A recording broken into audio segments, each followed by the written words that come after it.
And now, it's time for the Freedom Feens Agenda live call-in show. Wait for the intro, man. Have you swallowed too much of the state's poison? The Freedom Feens will stick their fingers down your throat and hold your hair back while you hurl. Call in before they get droned. Live right now on Adam Curry's No Agenda Global Radio.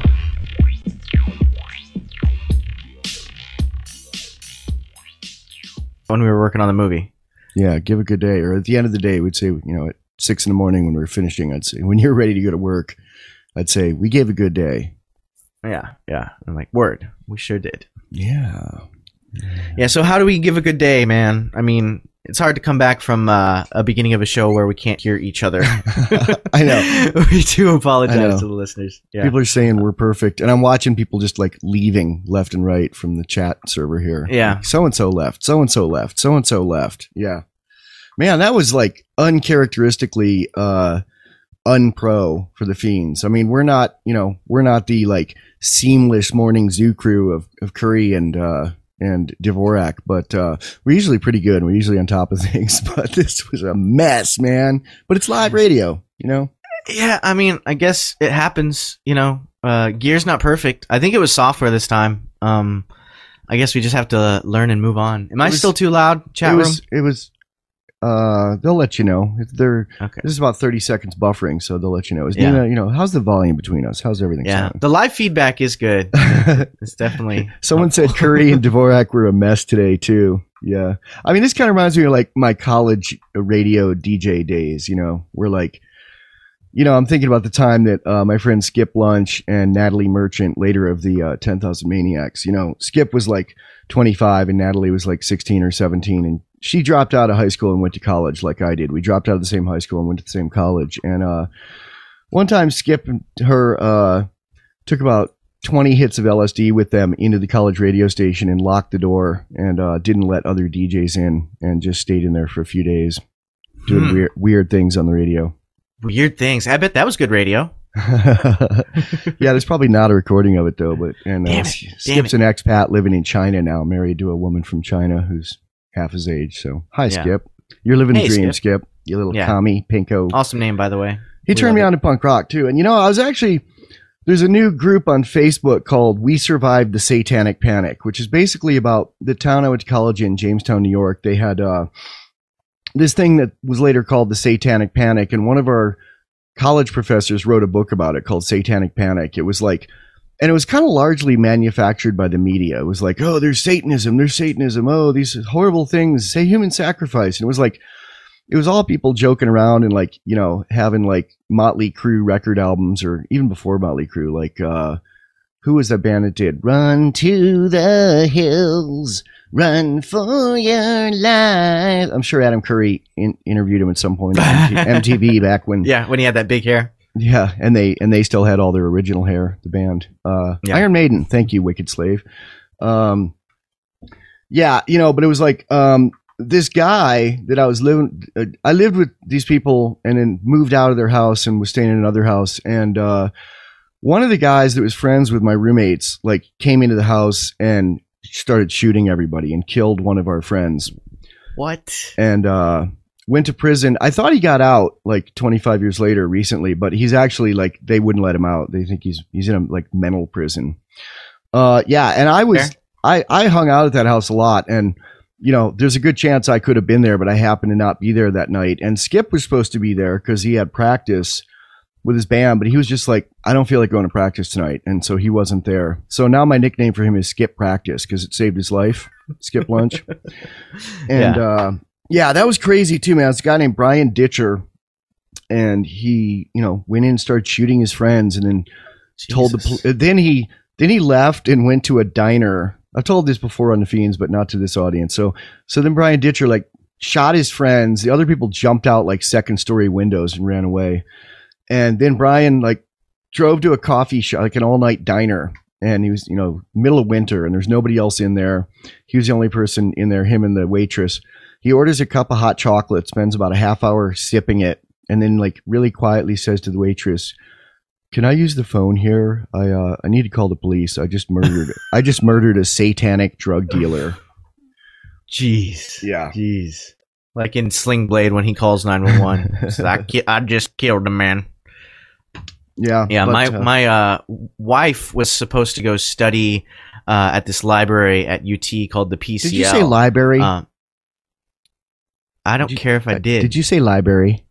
I probably said library. Man, I'm going to start making a list of of words that you and Ben Quaker need to work on. You guys are fucking brilliant, but there's like 6 words you each just say wrong all the time. Well, I mean... Just tell me to F off and go on, man. Okay. Fuck off, man. Okay. There's words you mispronounce too, and I don't call you out on it. I mean, yeah, you're not supposed to call each other out I'm on the air. mispronouncing them. Oh, well, we break all the rules of radio here. You know, We do. One is canonical. I always say that wrong, but I say it like 3 different ways, so I'm admitting I know it's wrong. You say that a lot lately. What's your obsession with canonical? Because it's a good word. It means like the original canon, the way things are done in a certain world. You know. So canon is the root of that? Like canon, like a body of work? Yeah, like canon? Adam Curry is the canonical podcaster, you know. Okay. Anyway, as long as we're talking about people we know who were involved or closely, not involved, but have been affected by shootings like that were big in the media. My wife almost went to study in the same room where this guy at UT brought an AK and blew his own self away. He came to campus and it was like a big freak out, which I guess it should be if a guy's on campus, you know, brandishing an AK. I guess it wouldn't be a big freak out for me if he was wearing it in a back holster, but whatever. Well, Texas has a long and fruitful history of people shooting up campuses going back to the 60s. Yeah. Well, I mean, the most famous one at the UT Tower, where the guy climbed all the way up to the top of the big tower in the middle of campus and was just shooting people randomly. Wasn't there like some regular citizen private firearm owner that was shooting back? Yep. Yeah. Like someone went to the car and got their deer rifle, and it was deer rifle versus deer rifle. Right. And that guy is canonized, I guess would be the word, in canonized. Canonized. Thank you. In Full Metal. Canonized, Michael. Say it properly. Canonized. You should go to the library and read a book about how to say Canonized. So he you know, we'll get back to your story, but I had to interject here. You know, in the movie Full Metal Jacket, when Gunny is the Gunny, the real ex-Marine who always plays an ex-Marine drill sergeant, is trying to motivate his Marines in their rifleman class. You know, he's like, does anyone know who? And he says the name of that shooter. And then he says, does anyone know who? And then he says the name of the guy who supposedly shot JFK. And does anyone know what these 2 men had in common? Yes, they were both Marines. And he said, yes, never underestimate what a motivated U.S. Marine and 1 rifle can do. And that's how he teaches them to want to be better riflemen. I see. So go on. Your wife, is there more to that story? Yeah, well, there is. It was on her favorite floor of that library. Like whenever she would study late night and pull all-nighters, she would go to that same floor where the guy shot himself in the same building and study. And she had planned to. She had a test the next day. But she had been at a friend of ours' house studying there. And they were both planning on going to the library, but she was just too tired. She was pooped out, and so she decided to take a nap. And she felt very guilty about it at the time. Like, I should be, going to school and studying, but I'm just so exhausted. I'm going to stay here and take a nap and be lazy. And then when she was waking up, she started getting texts from the university saying, please do not come to campus. There is a mad gunman, basically. So her laziness saved her from trauma. Yeah, she wouldn't have necessarily gotten shot, but who wants to see a guy? Who wants to see a guy off himself? Yeah, with anything. I mean, let alone a wonderful piece of equipment like an AK-47. So her nickname now should be Skip Study. Skip Study. Yeah, which I think both these stories, what these reinforce is it's okay to just not do scheisse sometimes. If you don't feel like doing it, maybe there's a reason. Maybe you have some kind of premonition. She had her woman's spidey sense about her that day. Yeah. Yep. True that, man. True that. So we got some notes. Well, let's see. My diet has stalled at like 20 pounds weight loss, which my friend, who's kind of an expert on doing this and has the body to prove it, says basically that means I've lost all the fat and water weight I'm going to lose, and I need to start doing resistance training, or I'm going to start losing muscle weight. So I started lifting weights again yesterday for the first time in about 5 years. Lifting weights. Well, there's theories that go along with the whole prime. I know you're not doing the exact primal diet or paleo lifestyle. It's really nothing like that, but it's no. But in a sense, it is in that you're avoiding grains and bread, and have a staple in meat and veggies. But we're also not completely avoiding grains and bread. We eat them about once a week. You do? Okay. Yeah. It's not a paleo diet. It started as let's do a paleo diet. Was it inspired in a way by it? Yeah, but, in the same way that, like, speed metal is inspired by Elvis Presley. Okay, fair enough. Well, if you're looking for other things to inspire your, I guess, physicality, how you do your workouts, in the same school of thought in paleo, I think you're supposed to move often but slowly, like, slowly walk all throughout the day to places, and then completely exert yourself a few times a week, like sprint as fast as you can a few times. Not any kind of long, drawn-out cardio, but just all-out effort. And it doesn't have to just be sprinting, it could be lifting something that's the heaviest you could lift for a while. Lift? Did you say lift? The heaviest I could lift? Yeah, the heaviest you could lift. So, yeah, I'll file that away with all the other information that people who aren't losing weight have given me. Well, you're not losing weight anymore either. You've hit a plateau. Is that even the right word, plateau? Because it's like you're going down. Well, it should be different. It should be I don't know, valley. Yes, a wooded valley. Yes. Yeah, I mean, I'm not saying you're a big fatty or anything, but you're not where you want to be, and you've. I've been losing weight these past this past week and a half by pretty much eating nothing but pizza. Because I don't eat. It's not healthy at all, and it's not sustainable. But I haven't been eating meals lately. Like I do Feens work, and then I go immediately to my other work, and I run around all night, and I'm very active. And I'll have a few slices of whatever's going to be thrown away before it's thrown away. So I eat very little calories, but the calories I eat are very not good for me. Sustainable pizza, someone says. Yeah. I want to hear from Barack Oganja. I like that name. Barack Oganja. Yeah. Someone here. Yeah. I wonder if he is planning on voting. Or if it's completely ironic. Well, the name of this cast, of this episode, is Voting is for Suckers. So let's get into that. Why is voting for suckers? Because, man, I mean, what's the point? I mean, come on. Like you said in your blog post, there's really nothing that matters that these two differ in. And not only that... There is. Yes, there is. They have one really important difference. And it's got to do with Big Bird. With Big Bird. One of them wants to defund him, and one of them wants to fund him. That's pretty much the only difference between these two cats. Yeah, well, from what I was hearing, I think on the Adam Curry show, Dvorak was saying that, PBS gets like 10% of its operating funds from the government anyway. So really, what's the 10% defunding from the government going to do? That's still small potatoes. Scott Horton actually points out something that probably is some kind of decent difference between Romney and Obama, but it's not because of anything philosophical. Scott Horton was arguing the other day that Benjamin Netanyahu and the Likud party are just at their heart racists and don't like Barack Obama, not just because he's black, but just because, he's Barack Obama and he doesn't seem to want to toe their line 100%.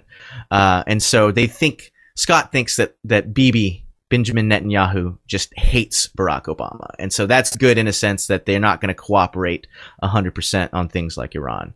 Whereas Mitt seems to be, bending over completely for the Likud party and saying, hey, I'll stroke you guys. But then again, Mitt's a politician trying to get elected. So, of course, he's going to say things that he thinks are politically expedient to him. But, Nima, if you don't vote, you can't complain. That's the most ridiculous thing, too. My cousin tried to say that. I posted on my Facebook, a vote for anybody is a vote for the state, because everybody's all like, a vote for Obama is a vote for Romney, or a vote for Gary Johnson is a vote for Obama, and all these kinds of things, like if you don't vote, for one of these two guys.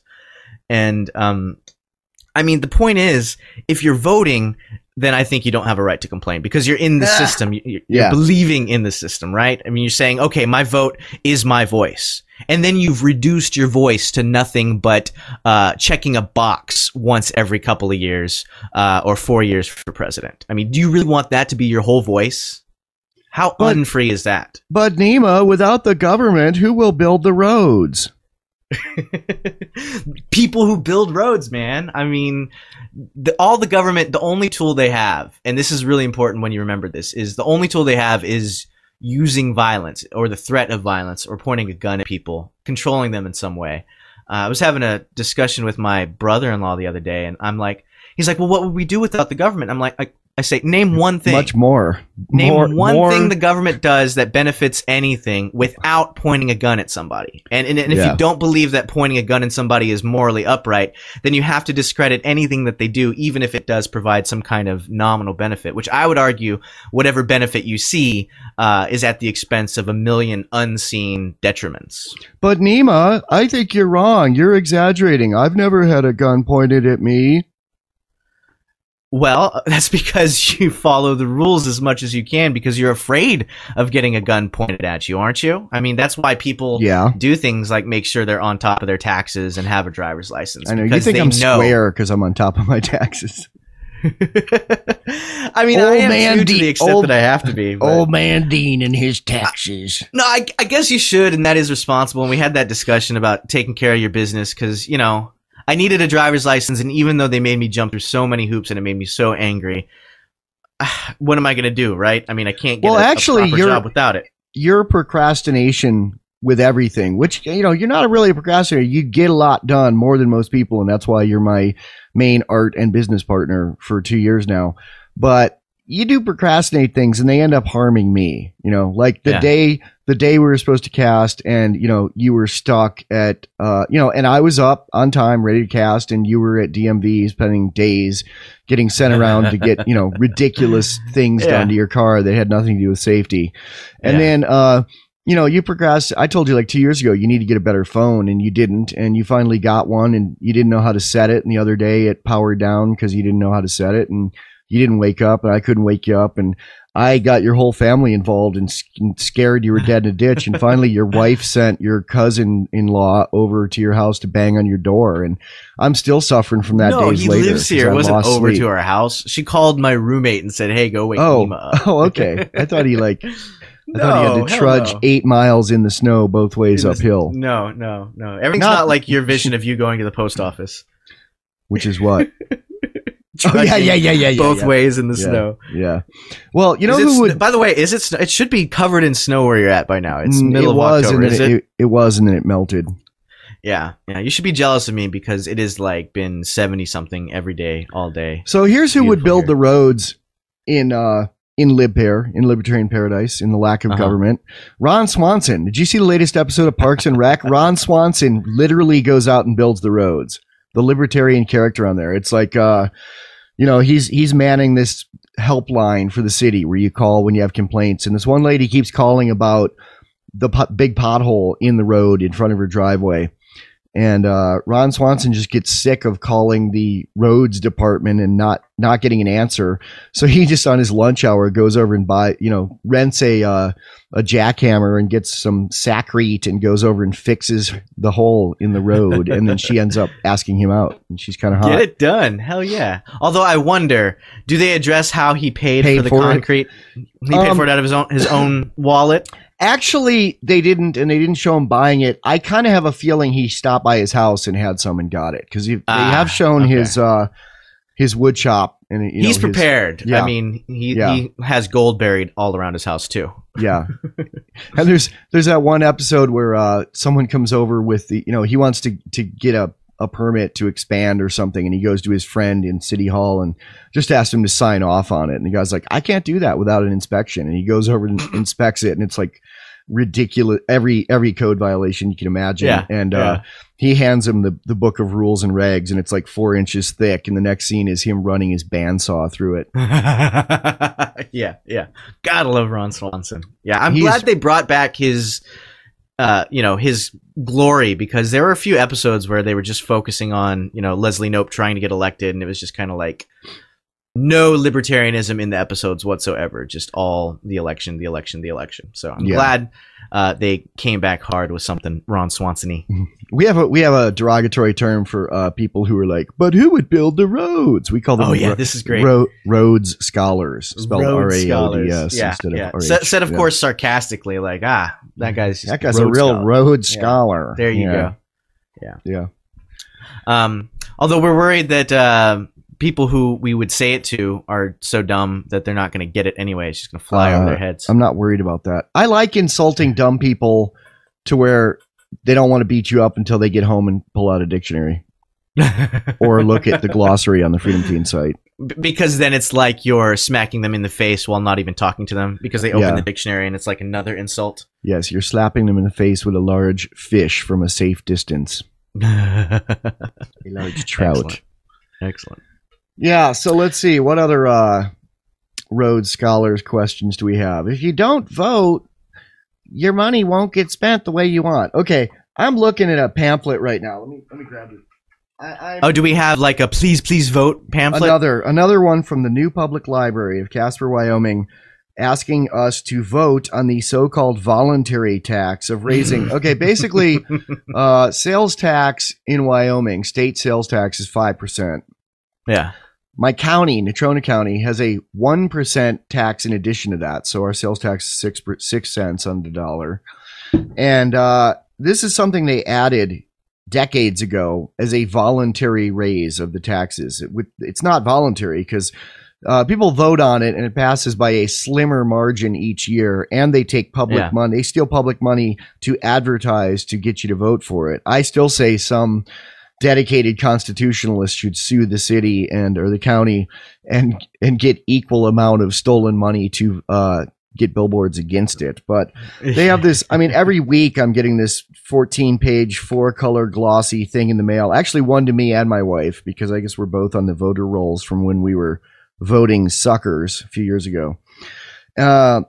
This says, our library has never been busier. It's checking out 70,000 items a year, turning away kids and adults from programs that are filled to the brim.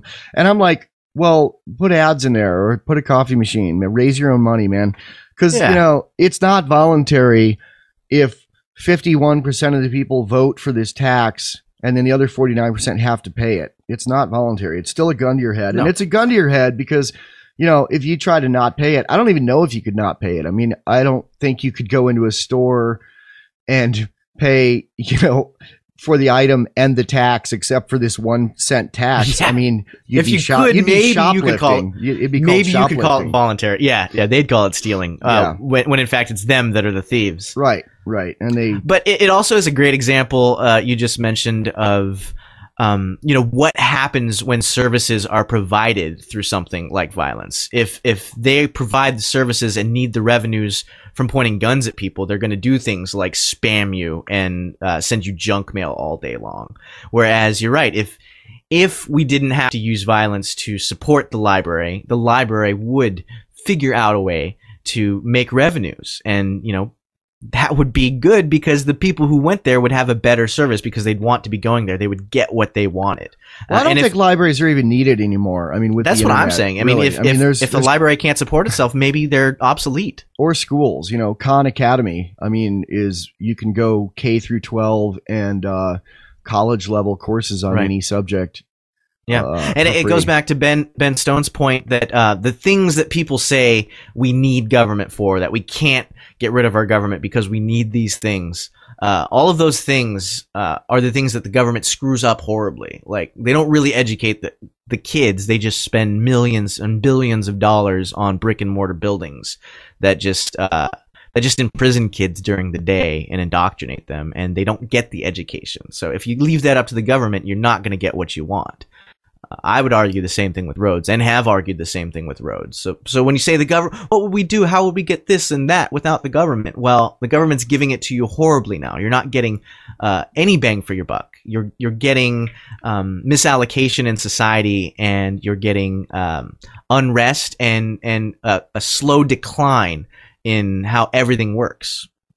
Yeah, and some people would say, well, there is the internet, but how would the kids access it without the computers at the library? And I'm thinking like, the high school here just already stole a bunch of tax money, local and federal, to buy iPads for all the kids in school here. And I'm like, I can't even afford an iPad. I'm too busy paying property tax when I don't have any kids to pay for the school, you know? Well, poor people. Do poor people not have computers? Do they not have access to the internet? That's ridiculous, because they all have smartphones, and they all had smartphones before me. They got Obama phones, and their mom. Man.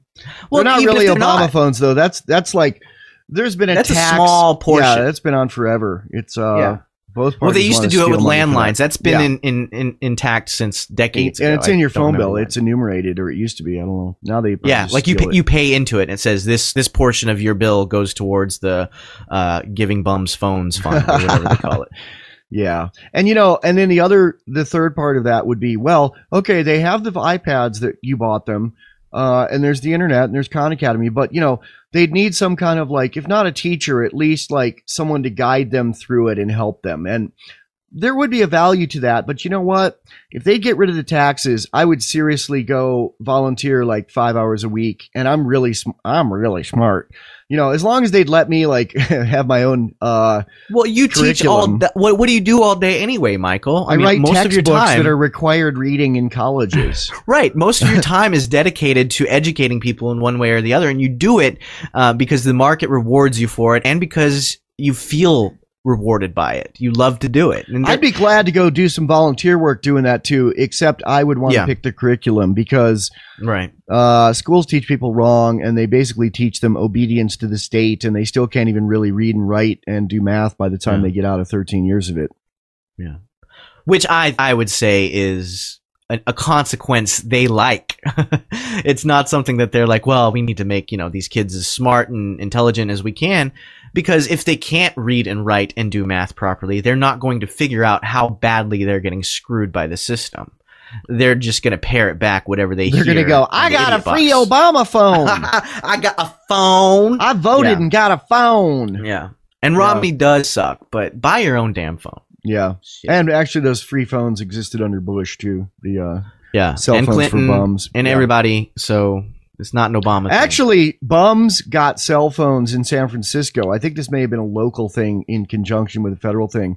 Yeah. Bums got free cell phones in San Francisco before I could afford a cell phone, back when they were more expensive, when I was working a job as a bike and they probably justify it by saying, well, they need to look for jobs, and it's hard to look for jobs without a phone. Yeah. I wrote that article, Why I Hope Romney Wins. Why an anarchist explains why he hopes Romney wins. And you didn't title it that, but that I did on Reddit, because I posted it. Okay. I have a bunch of blogs, and sometimes I repost one thing on the other. A lot of times I repost stuff on libertarianpunk.com, because I want it to get reblogged on the one neocon blog that reblogs my stuff, which is libertarianrepublican.net, which is basically written by a neocon who thinks pot should be legal, but still wants to bomb all the brown people back to the Stone Age. And we don't think he knows that he's reblogging our stuff, or he doesn't know what we talk about anymore. Well, he has been reblogging my stuff automatically since I was a libertarian Republican, whatever the hell that is, a few years ago. And he just has never noticed that now I'm doing stuff like, an interview with our Muslim friend, and it's right next, on the sidebar next to his, like, why Muslims are horrible. Yeah. So, but a lot of the critique I'm getting from so-called libertarians and so-called anarcho-capitalists who are real, some of them are not really there yet. They're half-measure types, but, some of them are defending and saying, well, this is ridiculous. One of these guys or the other of these guys is the lesser of two evils. And I'm like, you're missing the point, and you should stop calling yourself a libertarian or an anarchist. But another critique I'm getting is that people saying, I hope Obama wins, because if Romney wins, when the economy collapses like it's going to, the free market will get blamed because he talks that talk. And I'm like, that's like blaming all men for rape because some rapist says, I love to make love to those women with a gun to their head.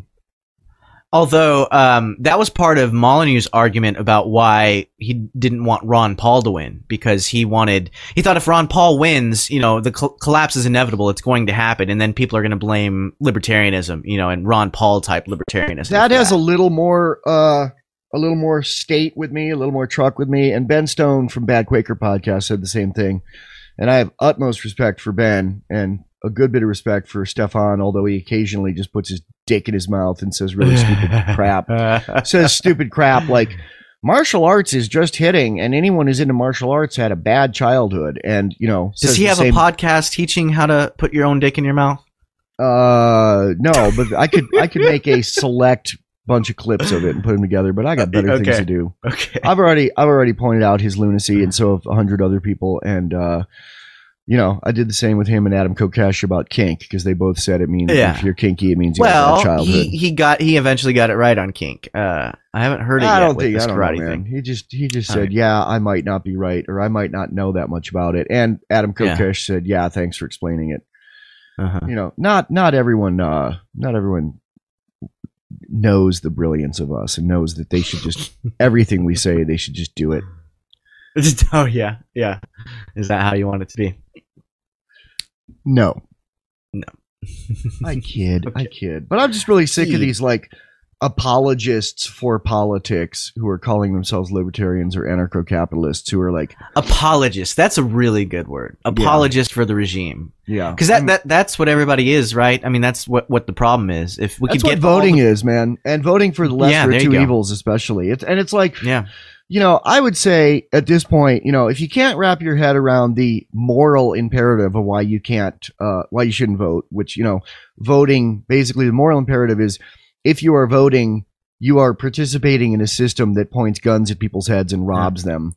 Well, also voting is like going back to the abusive spouse over and over again. It's you're stuck in that codependency rut, right? Yeah. I mean, the state is the little girl in the Peanuts pulling the football out while Charlie Brown tries to kick it, and the people who still vote are just Charlie Brown over and over again. Like, it'll be different this time. It'll be different this time. And I would say that even if you believe, people say, well, yeah, but, if 1% of the people stop voting, that's not going to make a difference. And I'd say, I don't care. If 99% of the people still own slaves, I wouldn't own slaves. And I would spend my life telling people why they shouldn't own slaves until I die, either shot by someone who disagrees with me or die of old age, mumbling why people shouldn't own slaves. It's not people say, well, what's your strategy?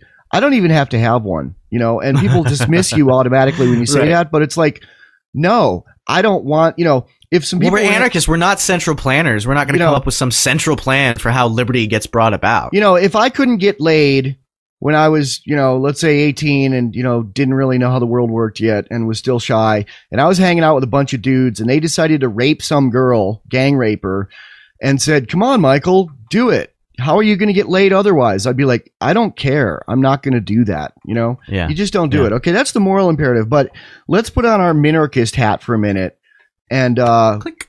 Okay. Click. Okay. The voting is good. You have to vote. Okay. So let's put on the minarchist hat for a minute. Even if you're a minarchist at this point, there is no fucking lesser of two evils, man. These guys are both so equally evil on all of the same platforms. I mean, they both want to bomb brown people back to Stone Age. They both want to throw grandma in prison for smoking a joint while she's dying of cancer. They both want to raise taxes. They both want to take away your guns ad nauseum. The only difference between the two of them is their attitude on Big Bird. That's the only difference. And that's so tiny. It's, and that's a bigger difference than their race. It really is. And who even knows if that's a real difference? That's the other huge point. The elephant in the room that people all miss during the elections is nobody ever keeps their promises. What they tell you during the election is not actually what's going to happen. Obama said he'd decriminalize marijuana, but actually raids of medical marijuana places and incarceration of people for pot, especially black people, has gone up from Bush under Obama. Bush said he wanted to have a humble foreign policy and didn't want to be involved in nation building all around the world in the debates. In the run-up. Yeah, he said he'd close Guantanamo too, which was an empty promise, but he didn't do it. He's just trying to. Obama's just trying to turn. He's just trying to turn America into Guantanamo.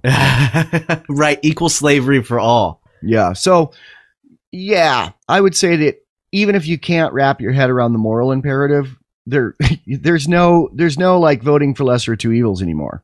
These guys are more matched than any two presidents that have ever ran or run.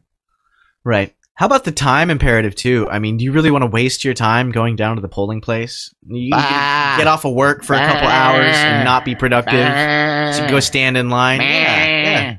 Have to take your gun off because it's in a school. Right. Shit.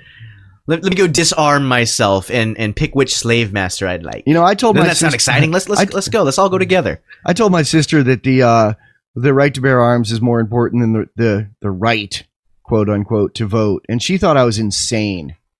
I think she's insane. I think anyone who believes that voting is more important than the ability to defend yourself is insane. That's like saying the ability to get raped and rape people by proxy is more important than the ability to, wear armor in a battle. Yeah. Well, if you look at it, on its face, it's just so obvious.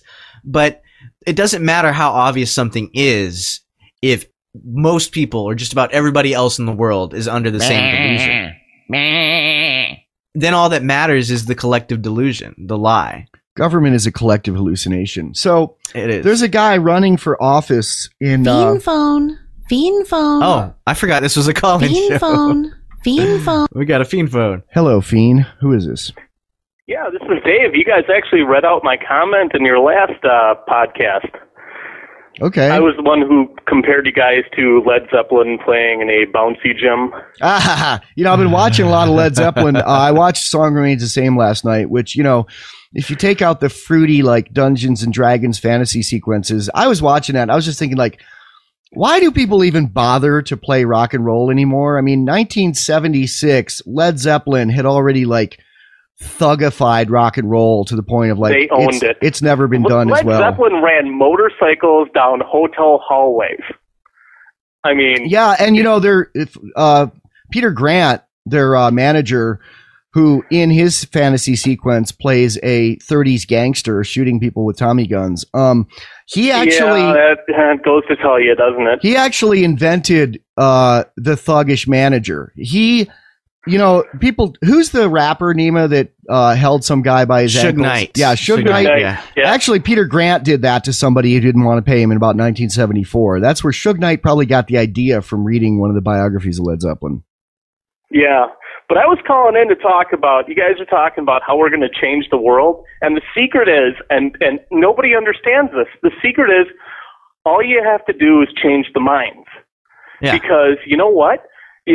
Like back in World War II when Admiral Yamamoto was asked, how do we invade the United States of America? He said, you can't. There's a gun behind every blade of grass, which means everyone across what we call the United States of America is fully armed, fully ready to defend themselves. They just need to know they need to defend themselves against their own country. You're right. Well, a government can only be as tyrannical as its populace will let it be. I mean, if people will stand things like the TSA filling them up. The populace realizes we're getting tyrannized, we need to shoot back. It's over. I'm not going to agree with that for a lot of reasons. Well, from a moral standpoint, I mean, if anybody kicks in my door, I'm going to shoot him and figure out later whether it's, because if anybody kicks in my door, more likely it's, gangbangers yelling the word police than actual police because I don't do anything wrong. I don't know. There's a lot more cops in your town than gangbangers in Casper, Wyoming. Yeah, but I'm not going to agree with someone who says we need to start shooting the government. I'm just not going to do it. And no, I'm not saying we need to, but I'm saying the second that everyone realizes it's them against us, they're going to have to start shooting us, and by extension, we will have to return fire. And they will learn that there is the largest standing army in the world, and it exists, in the Midwest. I think the thing though is if we were to that point where that many people were awakened, were enlightened, if we were at that point, then I don't think the government could get cronies to shoot on people. If we were at that point, it'd be like here square in Egypt where the the Army was just like, no, we're not going to shoot into that crowd. We're not going to do that. This is everybody. This is the future. I think you're talking about an Oath Keeper idea, which I like the idea of the Oath Keepers, which is basically military and police who have taken an oath to actually defend the Constitution and believe that oath and will not do things like they did in Katrina, where the National Guard went with the local police door to door and confiscated guns from honest citizens. But I don't even think it has to be as institutionalized as that. I think the caller's point about how it would have to be something really grassroots. It would have to be everybody gets it finally, or everybody gets it eventually, and we're finally there. And then the point, I feel like if you're at that point where everybody wakes up, you don't even have to fire a shot. I think the government might. I kind of disagree. I think that on one hand, I think you guys are missing something, and I come from an old farm family in Wisconsin, and when Grandma died, we found rifles packed in the barn. And you have no idea how much, armory there is laying around the Midwest. Well, we are not gun grabbers. And literally, no. There is literally we have our arsenals there is too. a loaded gun within grabbing distance of where I'm sitting in this chair right now. Oh yeah, I got my Mosin sitting next to me too. I got no problem with that. What I'm telling you is that the world has no idea how many guns are just laying in the Midwest. I mean, literally, the people who own them don't know where they are. But also at this point, don't you think a Mosin isn't going to be a whole lot of protection against a Predator drone? I agree with you, and I think the first guy that shoots one down, man, I'd love to give him an award. But well, yeah, that was basically said on TV recently by Judge Napolitano. Fox News, wasn't Napolitano, it? Yeah, it was. Yeah, he's dead on. But what I'm telling you is they're going to have to occupy. And, you can say the greatest army in the world can occupy you. Well, look what happened in Iraq. Yeah. The greatest army in the world tried to occupy people who had, 50-year-old technology, and they can make a living hell out of it. Well, okay, I'm on a dead end here in Minnesota. Come at me in the winter.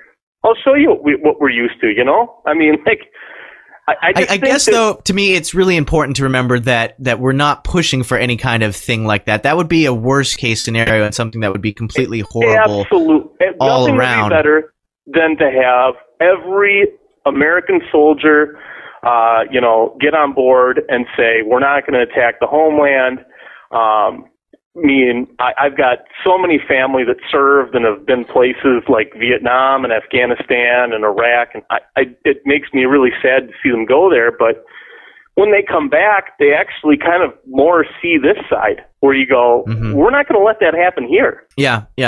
I also sometimes feel like, it's kind of like that Jay-Z thing, like, I want to end your career, but you're going to do it for me. I kind of feel like the reason the state falls eventually is because it is so unsustainable, so weighed down by its own contradictions that's what ends up happening and ending it. And we need to be armed and prepared for that time, because there may be gaps in service. There may be people who come to attack you violently. There may be a lot of unrest. And I think it's really important to keep our wits about us and win the intellectual battle, like you said at the beginning, that you need to none definitely of us hope for it. Change the None minds. of us want it. Hey, none of us want it. Nima, you're I see. You got to turn it. down a little bit. Yep. Okay. Or maybe you're just getting more excited. I think that was it. Yeah, well, I was just talking getting louder. excited. Yeah. Well, anyhow, I just wanted to call in and say, hey, thanks for calling out my comment, and hey, up north we got the hunting rifles, so Yep. Good. Keep practicing. Thanks, man. And Thanks the for bullets calling. when we run out of bullets. All right. Thanks for calling, man. Thanks, man. All right, take it easy, man. Peace. Worms. Yeah. Yeah. Have you swallowed too much of the state's poison? The Freedom Feens will stick their fingers down your throat and hold your hair back while you hurl. Check out the new show, The Freedom Feens Agenda, on Adam Curry's No Agenda Global Radio. Streaming live every Thursday from 3:30 to 5:30 p.m. East Coast U.S. time. The Freedom Feens Agenda is Michael W. Dean and Nima Vadati's fun and feisty chat about market anarchy, self-defense, real money, the digital police state, activism, DIY media, sex pets, and rock and roll. Call in soon before they get droned. Live studio number 307-215-5171 or via Skype to username kittyfeet1. Listen live at nagradio.com. That's nagradio.com. The Freedom Feens from freedomfeens.com. Ugh, I'm so sick of looking at Steve's wedding pics, and I'm all out of passive-aggressive comments. What else am I supposed to do at work all day? Sick of stalking your ex on Facebook? Yeah. Are you all out of cute cats and autocorrect mishaps to lol at? Duh! Freedom Feens to the rescue! The Feens now have a blog. Read all about the latest tyranny today. Dream about lip pair. Laugh while Western civilization collapses. Just click on the cat icon to the right of freedomfeens.com. Freedom Feens blog. Read it! You've read books, attended lectures, and you know the Constitution well enough to know it's a well-crafted blueprint to create an ever-increasing federal empire. But there's still one thing missing. Buttons! Freedom Feens now has buttons. We have Freedom Feens, Anarchy Gumbo, and 2 designs for guns and lead the road to freedom. Wear them with pride. Use them to start conversations with statists. It's only $6 for 4 buttons, including shipping. Go to freedomfeens.com and click on the link at the top that says Buttons. Yeah, that's really important too. The bullets. I need to buy more. Well, yeah, I mean, it doesn't matter how many guns there are in a given house. You know, I mean, they say beware the man with one gun because he knows how to use it. It's more about the person and their abilities and their Steely Reserve, I think is the word. You know, there should be a beer for libertarians called Steely Reserve. Steely Reserve. Well, hopefully it doesn't taste anything like Steel Reserve because that crap's disgusting. Yeah. I was still bugged by some of that. I used to believe all that, and I'm not saying like I've evolved beyond that. And maybe I'm putting my head in the sand, but I don't want to do that, man. I don't want to have to shoot anybody. I just hope they just leave me alone. I really do. Yeah, but what if they don't? You know, that is a valid question. Is what if they don't? And you still do say that, you know, if somebody kicks in your door, you're grabbing something that's next to you and fighting back without even looking at who it is, because no one should kick in my door. There's no moral reason or legal reason even that anyone should be kicking in my door. Yeah. You know, if the police want to talk to me, call me up, knock on my door, make an appointment. We'll get down to my lawyer's office and we'll talk. Yeah. All those old like detective shows where the thing was, you know, there was some well-off rich guy that was suspected of murder, and cops would never like go raid his house with a SWAT team or kick in his door. They would always like send some detective there to chat casually and try to like catch him in some kind of lie and then bring him in on that or something. You know, it was always very professional, I guess, if you could call it that, even though it's the state and I don't consider them professional because nobody's paying them willingly. You know, that idea of law enforcement professional, I don't think you can exist as professional if all of your funding comes from theft. A true professional gets paid voluntarily by people who are amazed at how good of a craftsman or how good of a service they provide. Cops aren't like that, so I don't call them professionals. But was it? Do you remember that? Like, was it different back then, or did they still kick in people's doors? It was just poor people that got the 5th degree or the nth degree, and rich generally that got the lawyer it's letter. Far more often poor people that get their doors kicked in because rich people can afford some really kick-ass attorneys who can sue successfully if that happens for the wrong reason. But and you know, poor people tend to have a plywood door with a single lock on it. Rich people tend to kind of have a fortress with cameras, and I mean, the only reason. Ostensibly, the reason that they kick people's doors in, I mean, really why they do it is to terrify everybody into compliance. But the reason they say they do it, and part of the reason they do it... So you don't flush the drugs? So you can't destroy evidence. Yeah. Mm-hmm. So, yeah, man. But, now they can just peer into your home with... They just drive in that van that has the millimeter wave and shoot your house, bombard you with those millimeter waves and peer they can probably in there. Tell from space if you have weed in your house now. So yeah. Well, don't they have like flyovers? I guess that was for like agricultural stuff. But I remember the county used to spend money to fly over all the farmers' fields, and they'd have some kind of high-tech imaging. I don't remember. And now they're what doing it was, with drones. And actually, like a lot of the neocon Fox News types are getting really upset about the use of surveillance drones by the EPA against farmers in the U.S. And it's like, you know, there's actually a bill. Who's the senator in Wyoming, or the congresswoman, the one here? Cynthia Lummis.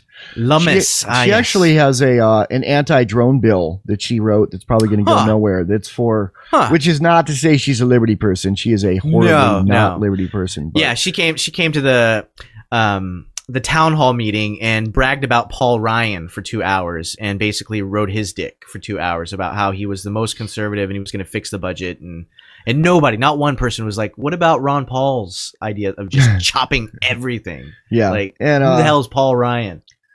Yep. And she is a co-sponsor on a bill to outlaw using surveillance drones on American farmers. You know, because they're using them to check out to see if they comply to the, 50,000 pages per year they add of regulations on farmers that keep them from being able to do their work. I mean, now it's to the point where, like, if you have a farm, you have to write down every time you like move a truck of hay or a truck of manure from one part of your farm to the other, and you have to have your animals chipped and all sorts of stuff that's just putting the family farms out of business and just turning them all over to Monsanto, which is a branch of the federal government, basically, because somebody needs to invent some kind of Faraday cage or something that would keep your landed property from being spied on by a big bubble, electronic surveillance. A big bubble that only lets inside, like a mines, sky mines instead of mines and naval mines. Just float little mines up in a balloon.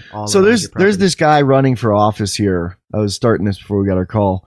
Before our call-in show got interrupted by a call. I know, we forget it's like... expect a call. We didn't even say the number. We forgot. I forgot it was even on, man. I'm surprised I had the channel turned on. We usually only take one or two calls on the Curry show. I'm glad he called, but we appreciate it. We appreciate it. But and we'll give the number out when I'm done with my brilliance, which is there's a guy running for office here. I forget if it's a county position or a state position, but he's running under the Constitution Party. And he lists in the paper in his profile his like other interests and like one of his selling points of like, well, I'm a good leader because I have experience as the president of my local chapter of the Society for Creative Anachronism. Creative anachronisms like the Constitution. That's great. Like the Constitution. Yeah, that's his qualification. Oh, Society for Creative Anachronism is like it's the people that go have sword fights with armor on. It's like Dungeons and Dragons in real life. It looks fun. It's super nerdy. It really does, and I wouldn't tell anybody, but when I used to go to the park and see them, I was like, a sword fight? That'd be awesome. There's a lot of patchouli, though. I stumbled into one of their meetings at the Fort Casper Museum one time in some conference room, and like I didn't even stumble in it. I was looking for the bathroom, and I walked by it, and like walking by the open door, I got this like overwhelming waft of patchouli that punched me in the nose. Yeah, I guess if you want to simulate battle, do it the modern way and just paintball. Sword fights sound kind of gay. Yeah, I think Ben's daughter Kai is a member of that. I know she's a Ren Farer, but I think she's also a Society for Creative Anachronisms. But she also plans on hiking the Appalachian Trail, which my wife really wants to do with me. Just don't actually be having an affair in South America like the governor of North Carolina, was it? Is that what he was saying? That was his alibi? He was hiking that? Yeah. Oh, yeah, that's great. I'd forgotten. Good times. No, my wife and I want to do it together. Well, she mostly wants to do it. Nice. Although she complained the whole time we were hiking up from the bottom of the Grand Canyon. So I don't know if I could take that for months on end. But it was her idea, so I guess the Grand Canyon was my idea, so she was basically cursing me the whole time. So maybe if it's her idea, she won't be able to do that.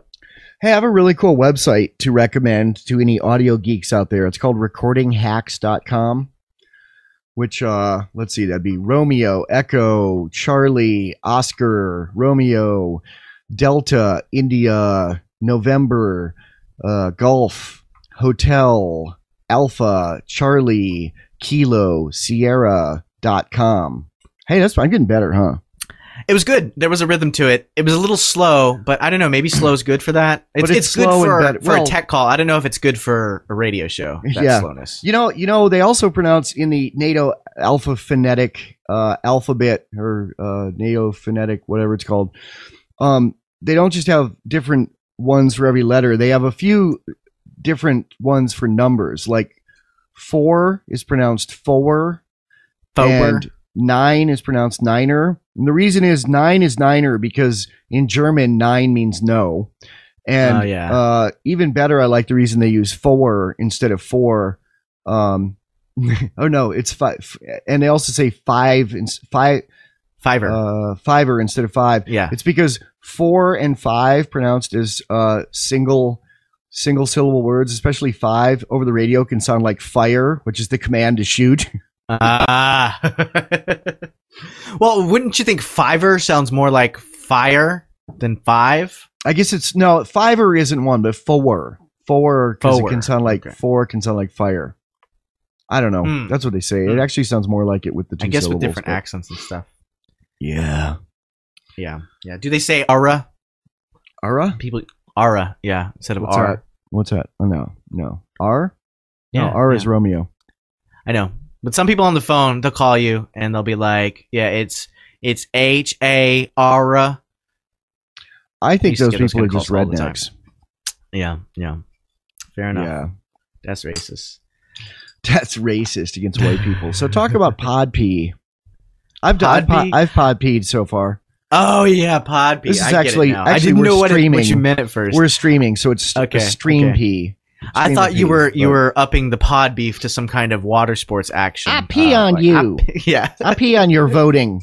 I want to piss on you too. Is that a real song or is that a? No, it's Dave Chappelle. Dave Chappelle making fun of R. Kelly. Yeah. I want to piss on you. I love Dave Chappelle. Anyway, PodP. I guess we could talk about this on the cast. This was our conversation we had off air after last cast. We were talking because, usually we'll do a post-game chat and say, oh, yeah, blah, blah, blah. What are we going to do for the next show? What do you think about this? Do you want to make this decision? All that kind of stuff. What are you wearing? What are you wearing? Yeah. Could you talk a little deeper?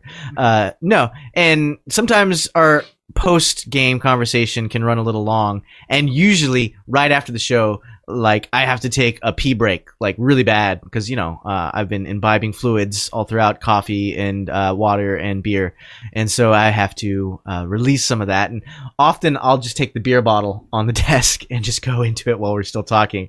And gross, I know. And I was telling Michael, and he was like, "Yeah, I'm doing that too, not with beer, but with his game." I did that. I peed in my empty coffee mug about a half hour ago, and then I guess that makes us piss pals. While you or the caller were talking, I went in the other room and emptied. I turned my mic down on my mixer, and then I went in the other room, and I did that when I peed. And then wait, in your mug, something that you're gonna reuse. Dude, I put it through the washing. I put it through. It's it's washed. It's washed in the washing machine. I go in bottles that I'm going to then throw away and never will human lips touch them again. Have you ever been drunk and picked one of those bottles up and drank it? No, but I did do that with dip spit. A college roommate I had would always dip, and he'd spit into the Shiner Bock empties, and Shiner Bock, has a brown bottle, and so you couldn't tell. I just lifted it up one day. Didn't really notice. Hey, it feels warm instead of cold, and chugged it. And I ended up throwing up all of that dip spit, and it was just as bad coming up as it was coming down. Dip spit. There's only one thing worse than dip spit or drinking your pee in a beer bottle, which is the next morning drinking a bottle of pee that you've put cigarettes out in, and it's full of cigarette butts. I've done that, man. That's really, really bad, and I vomited immediately. Yeah.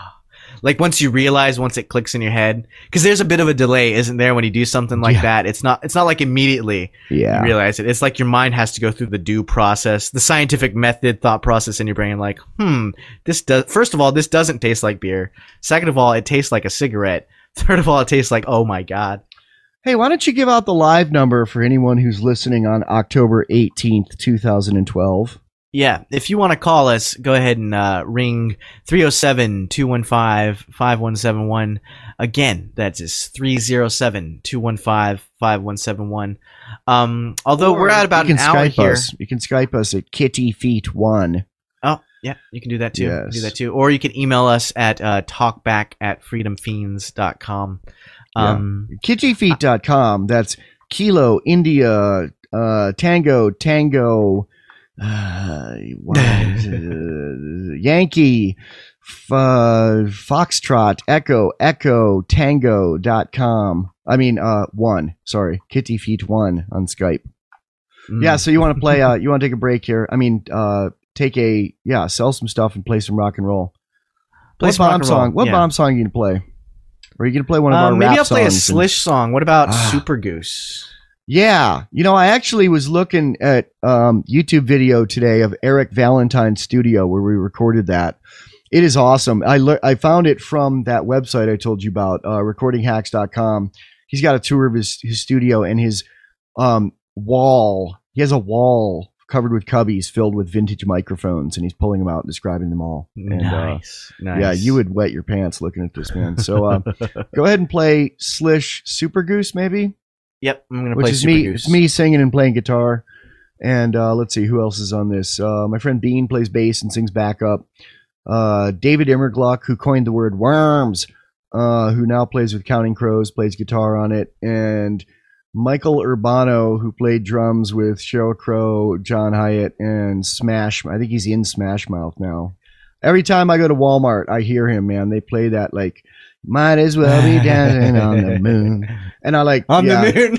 What is it? On the sun. It's on the sun. On the sun. Shows you how much I care. But he's a great drummer. Man, he serves the song. It'd be better if it was on the moon. The moon's let's hear Michael Urbano serve the song. You can play something after that? How long of a... Yeah, we'll play something after that. We've played all these songs before. Pee-pee Kitty? I have to go Pee-pee Kitty. Okay. I'll play a few things after that. But yeah, be back on at about 5. And then Worms. I'll call at you. Here we go. Worms. I'm turning into Superman.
Are you one of the 12% of Americans who still approves of our government? Then we need your help to force the other 88% into compliance. Our democracy depends on it. We're an organization called Citizens Against Too Much Unfettered Freedom, or CATMUF.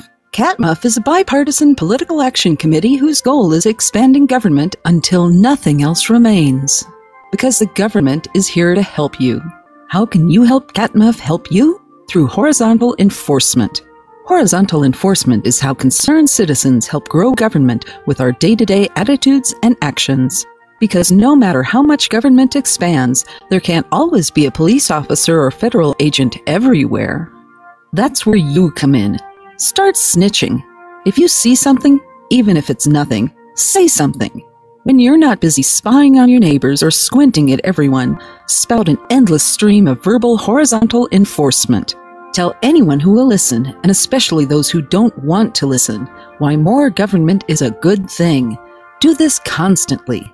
You'll get a warm and fuzzy feeling demanding more taxes, arguing in favor of gun control while militarizing our police, and shaming anyone who's caught breaking any law or criticizing our justice system. Who needs innocent until proven guilty? If someone gets arrested, they're probably guilty. So act like they are until they are.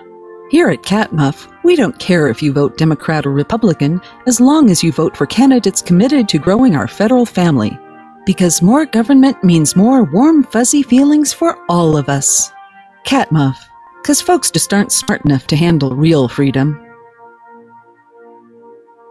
CATMUF is not a real political action committee. It's a fiction created for satirical expression protected by the First Amendment, which may still exist in some form despite the so-called Patriot Act. This ad was actually produced by the good people at the Freedom Feens podcast. That's FreedomFeens.com.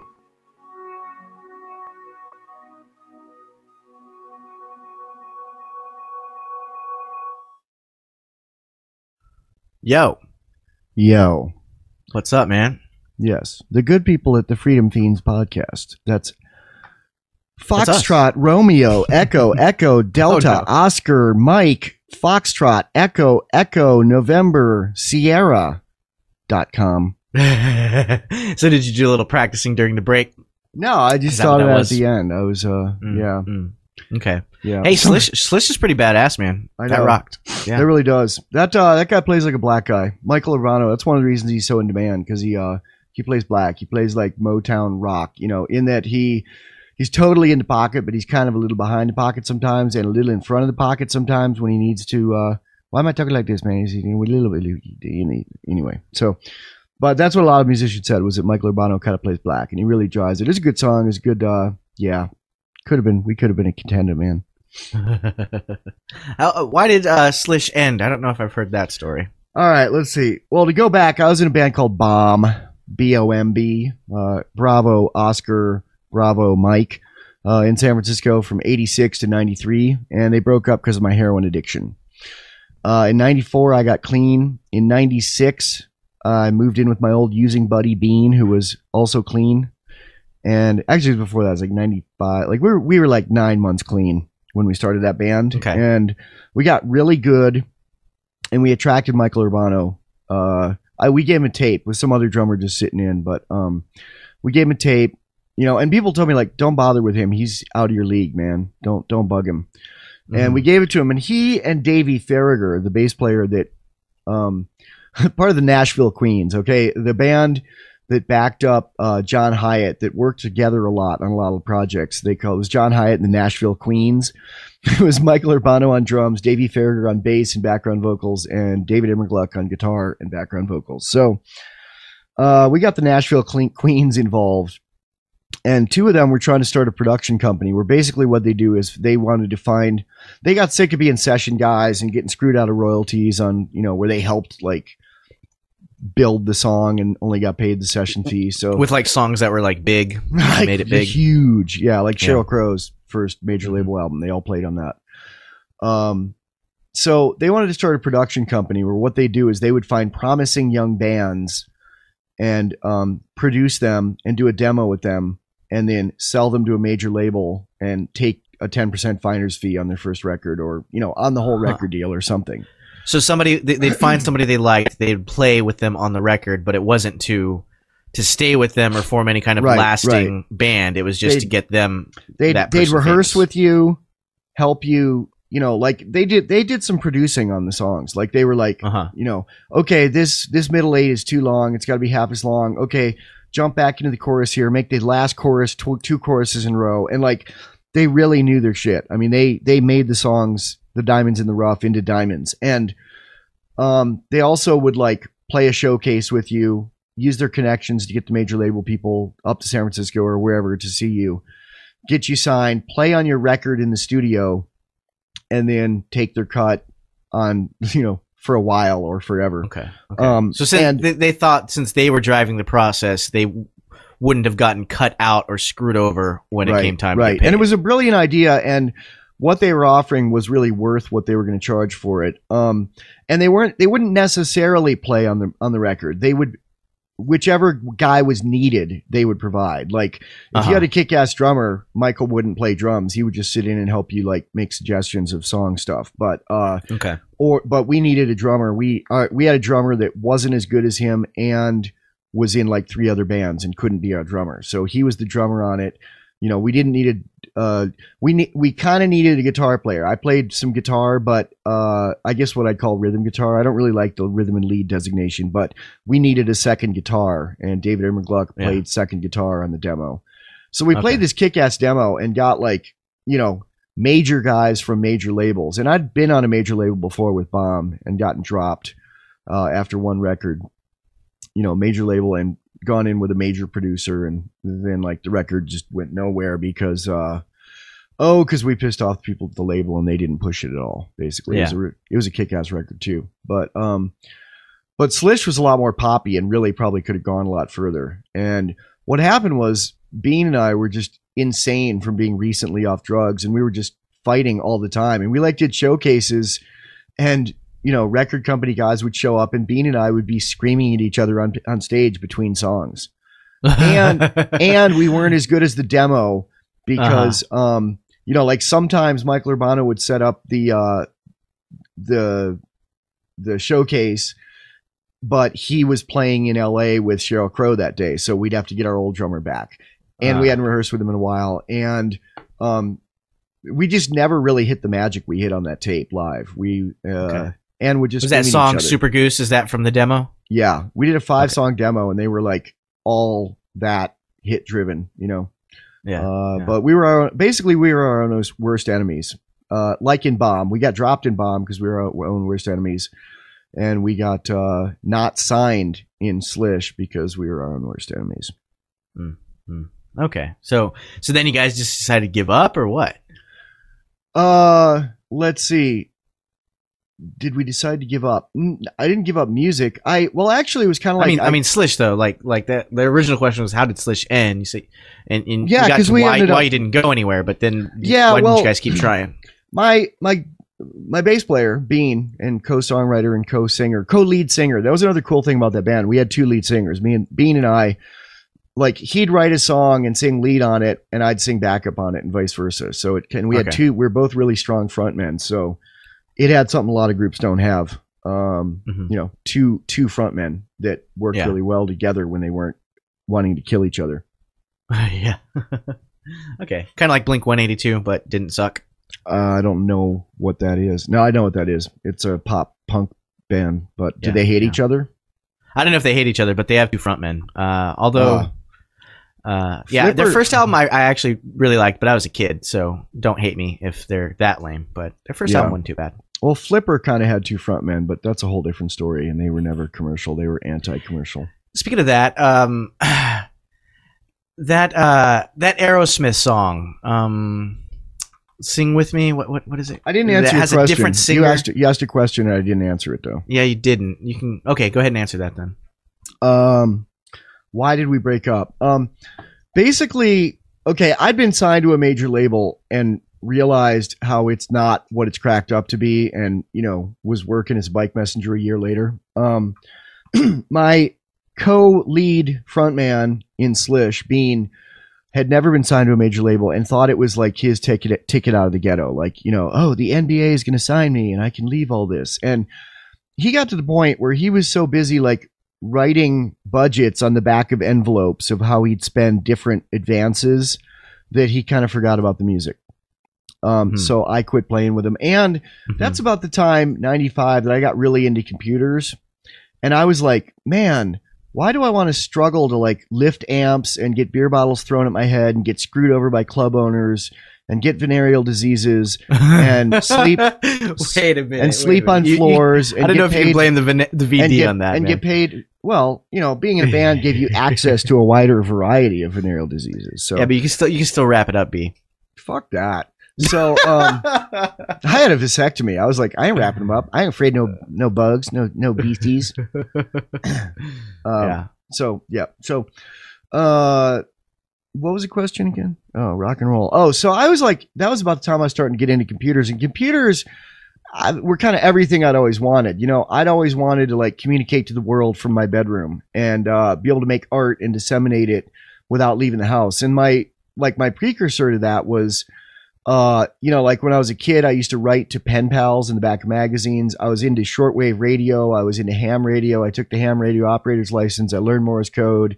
I used to build little FM micro transmitters when I was 11, and, you know, do pirate radio in my neighborhood, and always was sending away for things, and always spent a lot of time in the library. You know, I would cut class to go to the library so I could learn something. And now I wouldn't need the library. Aren't you glad that the taxpayers there were forced to pay for that library? library? I knew you were going to go there. I knew you were going to go there. No, man. No. F that. You don't have to address it. You can just move on. You don't have to dignify that with a response. I won't. Good. Then don't. Yeah, so I got into So anyway, computers, you found computers and you decided, fuck bands. Fuck bands. Yeah. Bands are a young man's game, and I was like 32 by this point. And, you know, not famous, and had almost been on the way to being famous and blown it twice. So I didn't want to do that again. And really, I'm really glad that I made that decision. I still play music. I mean, someone asked me the other day, you know, do you still compose music? And I said, I don't do it for fun like I used to. I do it if I need music for a film or video or a podcast and don't want to pay someone else to do it or risk using copyrighted material. And some would say, that's too bad. You know, you used to love it. But I don't look at it that way. I can look at it like someone who enjoyed carpentry when they were young and got really good at it and now only use it to fix their house when it's in disrepair. Well, that's not all you use it for. You also consult on the songs we work on. You're always like, turn this up, turn this down, do this, do that. I'm secretly trying not in a mean, bad way like that, but no, it's helpful. You know, I'm secretly trying to be your Michael Urbano. I'm trying to like get you signed so I can get you to sign something when you're drunk. Power of attorney. Yeah. Well, I think you already have given me that by, you know, signing the Fiends social contract by continuing to show up every day. The Fiends social contract. I like this comment. I always wanted to communicate to the world from my bedroom. Sounds like a live sex scam worker. Well, yeah, it does. My wife and I used to have the most popular BDSM podcast in the world and the most like fourth or fifth most popular marriage podcast on iTunes until iTunes took us off because we were actually having sex and audio recording it and slapping, slappy sex. You sent me a sample of it to use in the Freedom Fix. Yeah, it was me and my wife in and some bump. You're like, yeah, I'll send you some audio of me having sex with DJ, and I'm like, like you two are my parents. Well, like away from home. It wasn't just DJ. It was me and DJ and another woman. And I was whipping them both while, well, not whipping them, but you know. Well, either way, man, I don't want to imagine you and DJ. Not that it would be gross or anything. I'm just saying. Okay, four people just quit the chat room, and two of them were like, "Bloody hell! What? It was called "Submission and Coffee with Dalai Lama," and you probably can still find it on BitTorrent if you really want. Yeah. I don't know why you'd want to, but yeah. So we weren't sex workers. We were sex amateurs. We wanted to maintain our amateur status so we could compete in the Olympics. Nice. The podcasting sex other Olympics. People do that? Did you guys pioneer that? I mean, are there other podcasts where people like bone live on the podcast? There's a lot of video for pay that's like that. Well, yeah. Nobody was doing audio only, amateur, and then talking about it. Everything. Like, hey, was it good for you? No, we didn't talk about that. We talked about politics. I really liked when you angled to the left there. Yeah, no, we talked about we'd have sex for about 5 to 8 minutes. My wife would come about 10 or 15 times. I'd come once. The other girl would come 5 or 6 times. Okay, so we do that. That'd be the first 5 to 10 minutes of the podcast, and then we talk about the sex for about 5 minutes and give each other notes and give notes for the audience. And if they're playing the home game, the home version, they could learn from it. And then we talked for about an hour about things as diverse as what you and I talk about. I wasn't a libertarian yet, but I was into freedom. We were into freedom. Obviously, yeah. If you're having sex on the internet, I could see you being very open. So yeah, I imagine it was some good conversations there. Now, when it was a 3-way like that, would she stay around for the chat, or was she like, that was a great time, but I really got to go, guys? She would sit and kneel politely and wait to be called on again. The other girl. Because it was a BDSM podcast. Yeah. Okay. She wouldn't speak until spoken to. No, her name on the podcast was the Pet. We called her the Pet. Okay. She'd go in the corner and check her email on her iPhone, or she'd read a book, or just sit and look pretty and inspire us. Did you in part leave because of iTunes not playing it anymore? Is that the reason you said, well, if I can't be on iTunes, screw this? No, we did it well after we got kicked off iTunes. Yeah. We did 184 episodes in 2.5 years, which is a little over 1 week. It just got annoying setting up the mic before you have sex. That would get annoying. Like, that's just another hoop you have to jump through. No, I got to take you out to dinner now, and then I got to set up a microphone too. What the hell? I don't have to take anyone out to dinner. She cooks, man. Okay. She's a wonderful cook. Okay. Well, yeah, you know what I mean. No, but all that. No, because we're using the Zoom H2. Then it wasn't a lot of work. You just turn it on. Yeah. It's the studio on a stick. But I did learn a lot about podcasting and audio, and this is in like 2006 to 2008. So yeah, I mean, it helped me a lot in a lot of ways, and give me something to do. I mean, really. I've heard this thing in AA about getting sober. Like, to stay sober and stay sane, you need something to do and someone to love. And I think that's true of life too, whether you're sober or not. Oh yeah. And podcasting. If you're not, then I think you feel unfulfilled, and you're always searching for something to fill that gap. My wife was the someone to love, and to a far lesser extent, the pet was someone to skeet. And yeah. Skeet. I'm a beat on you, then pull it out. And something to do for me is always some variation on communicating with the world. Yeah. Which is why Adam Curry saved my life, and without him, I'd be standing on the street corner screaming at strangers under a bridge. Then you would have to go have sex in like a crowded public square if you wanted other people to see you have sex. Or hear you have sex. I'd probably still be in San Francisco too. Which I remember riding my bike to work one day there, taking the alley behind Macy's about 6 a.m. and seeing like this really old white lady lifting up her skirt while this younger black dude, street person dude, was like screwing her standing up in a doorway of Macy's back entrance while she was taking a hit from a crack pipe. I was like, yeah, man. Pleasure in both ends. She knows how to party. I'm alive. This is living. Yeah. Great. Yeah. There was the Adam Curry show. I don't know if it was last week or the week before, but I was looking at the thumbnail image for it because I was listening to it on my iPod, and it was like a pregnant white lady, like sitting down or kneeling, and a big black guy next to her in his underwear, and she was like gagging almost. And I was like, I don't get that at all. Why is there like prego interracial porn on the Adam Curry thumbnail? But really? In the show, if you listen to the show, did you see it? And some people don't want us to cuss. No, I didn't see it.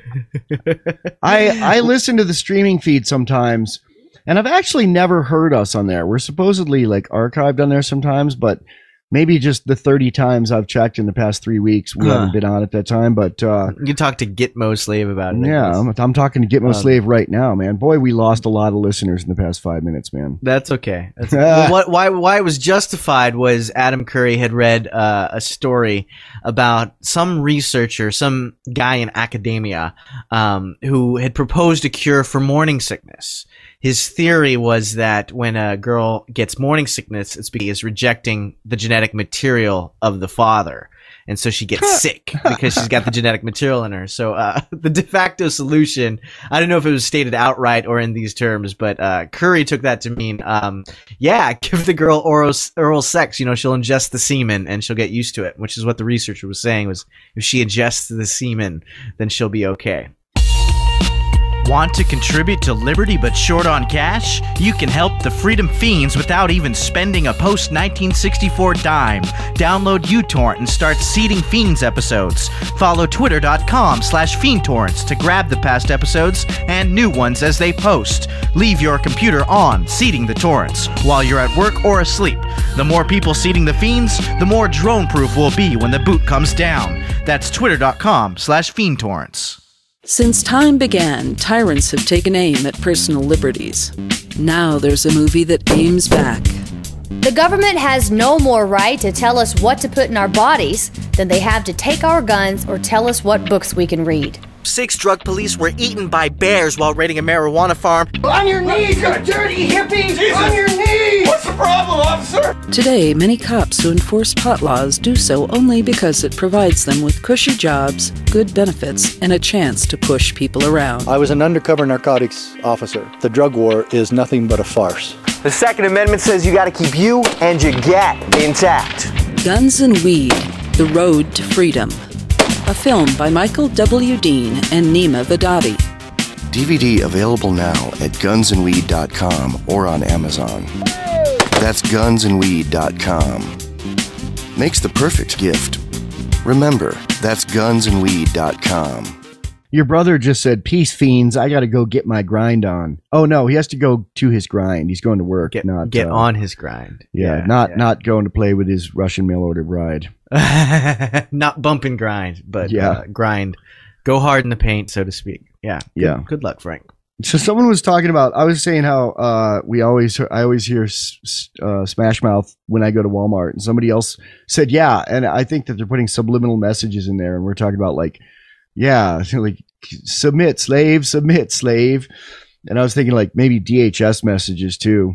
I was thinking about that thing on 30 Rock where Fred Armisen plays a Middle Eastern guy that's Liz Lemon's neighbor, and she thinks he's a terrorist, but he's really just training for The Amazing Race. And we talked about that, like at the end, he's a peaceful guy, but after they like tase his nuts, he comes back and he's like, "I'm just so angry now. I want to do something." They made a terrorist. So, but there's something in that. I saw it the other day. It's really funny. It's she's walking to through New York. It's when she decides to go to Cleveland to get away from it all. And actually, Tracy Jordan, she had like a love interest in Cleveland, didn't she? But they both want to go away because they're walking down the street and like some Fed goon searches them before they go in the subway, and some bum spits in her mouth. And then she sees she sees a sign that says, "If you see anything, say something." And then she goes and they like get progressively like more do something as she sees the third one that says, "If you see anything, do everything." Nice. Which is odd because the whole thing is sponsored by GE, who are responsible for a lot of that. They are the military. It's the market, man. Yeah. It's hilarious, and people watch it because of it. So. But they're trying to. I think GE is subliminally trying to make us just kind of laugh at the fact that someone would search you going into a subway instead of be offended by it. But that's it works for me because I don't have subways in Casper, Wyoming. Yeah. PodP. Yeah, I don't know, man, but we try to get people to laugh at it too. I want to talk about Dick Dale birtherism. Well, when you first told me that you were going to interview Dick Dale, part of how you pitched it was, oh yeah, he's cool. He was born in Lebanon and he took all these Middle Eastern modes and played them on the guitar really loud.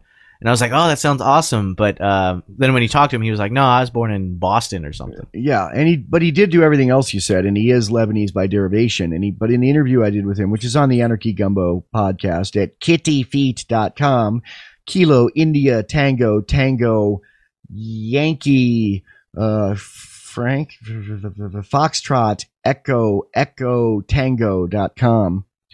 Part one of the government's going to think we're doing some kind of in code planning to all. We're using the government's code, man. Yeah, their own code. Yeah. That's why they won't be able to crack it. They won't think of it. They're using some weird thing. I heard that the this can also be cracked, but it's the hardest for most people to understand. Is you speak Pig Latin Apache.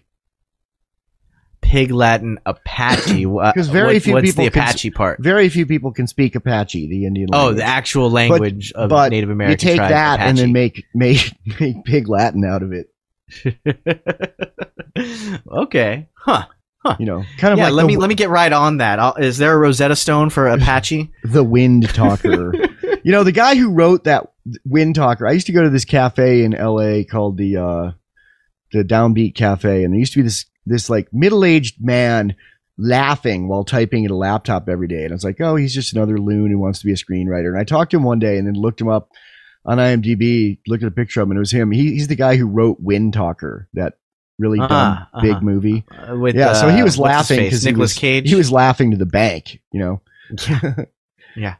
The Downbeat, like the Downbeat Cafe. So the Downbeat is the 2 and the 4, right? If you're doing 1, 2, 3, 4. Yeah, but the reference why do they call that the Downbeat though? Because I was thinking about that the other day, and I feel like the 1 should be called the Downbeat because that's where you drop things down on. It's also where the kick drum usually always is. I think it is. I think lower, it's down. Yeah, the downbeat is the first beat of a measure. Yeah, it is. Okay, let me check that out. Yeah, and it was an American jazz magazine, and this was like a jazz themed coffee shop. Okay. Yeah, got it. But you're saying there's some kind of double entendre, like, hey, downbeat is also the NATO reporting term of the main surface search radar carried by the Russian Soviet Tupolev Tu. Russian? Did you say Russian? I can't believe you said Russian. Slick mine picked, man. Or you don't speak Danish, do you? Okay. I think you said suck my dick, though. It is. It's slicked mine picked. Sounds like what it is, you know, like slick it my pick. Yeah. My baby. My father-in-law is Danish, or his mom's from Daneland. Say that to him. Is his name? No, Dane? he said it to me. That's why I knew what you said, because he says that too. He also says, like, I don't know, Swanson my Schweinschaft or something like that.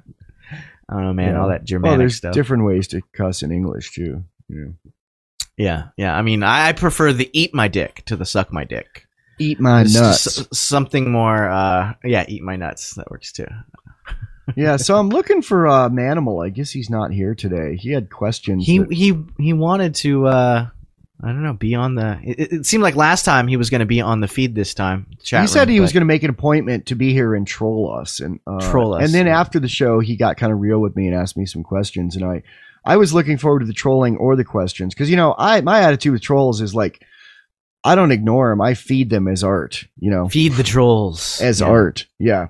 So Dick Dale birtherism. Oh yeah. We're going to talk about that. I got the fact or the belief that he was born in Lebanon from his Wikipedia page. And I did the interview with him and he said, no, my grandfather's from Lebanon.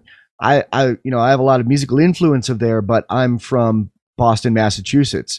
So I changed that on Wikipedia and referenced him doing this, and some guy who was not a registered user, only an IP address, immediately reverted it back to Lebanon.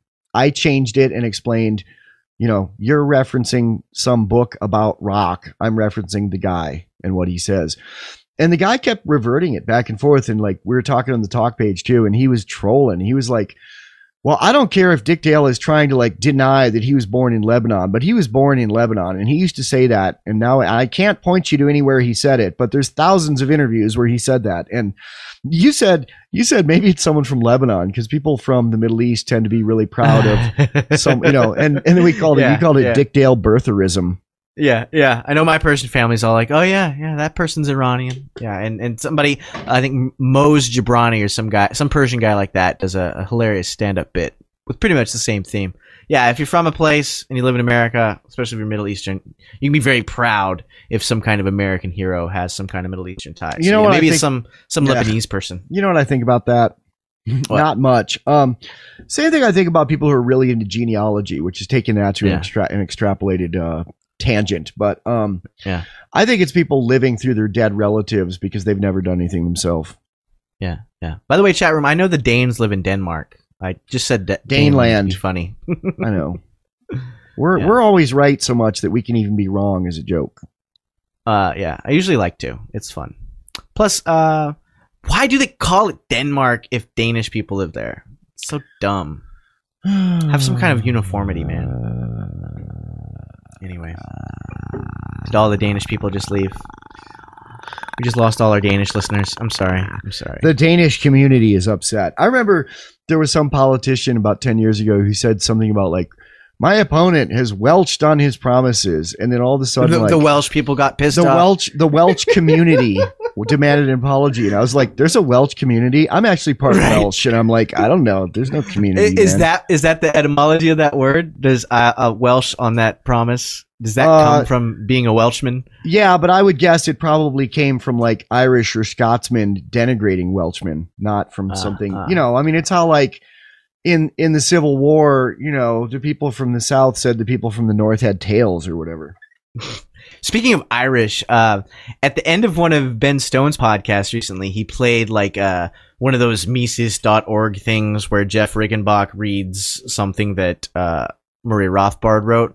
And it was a thing about the ancient Irish who were like... crane, here and being daft death and fire hold and the cannon, the bin and the vin crane. Wow, that was creepy. I couldn't tell if that was German or Irish or... It's from the Pink Floyd song, several species of small furry animals gathered together in a cave. It sounded like you were working on something you were repeating. Proving with a Pict. But well played, it was passionate. It's faked Pictish. Pictish, what's Pictish?